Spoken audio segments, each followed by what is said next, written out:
À propos des otages, selon le dernier bilan annoncé aujourd'hui par Elisabeth Borne, 7 Français sont toujours portés disparus.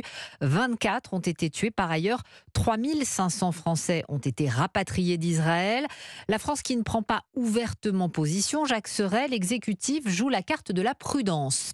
Oui, à chaque prise de parole, Emmanuel Macron s'emploie à ménager les deux camps lorsqu'il évoque l'État hébreu. Solidarité à l'égard d'Israël, du peuple israélien, dire tout notre soutien pour qu'Israël puisse se défendre. Le chef de l'État veille immédiatement à équilibrer son propos. J'ai pu passer des messages d'alerte demandant le respect du droit international et nous avons toujours veillé à distinguer le Hamas, qui est un groupe terroriste, des autorités palestiniennes et plus encore du peuple palestinien. Une prudence dont le choix des mots d'autant plus marqué depuis qu'un hôpital gazaoui a été touché par une frappe. La France condamne, écrit Emmanuel Macron.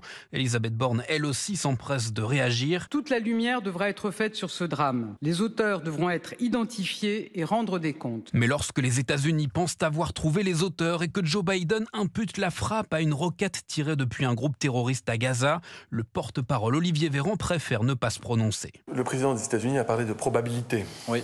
Bien, moi, je suis ici pour vous donner des faits lorsque j'ai connaissance de ces faits. Des précautions loin d'être étrangères au climat de tension aussi bien à l'échelle nationale qu'internationale. Hier, des milliers de manifestants étaient rassemblés devant les ambassades de France, en Tunisie et en Iran.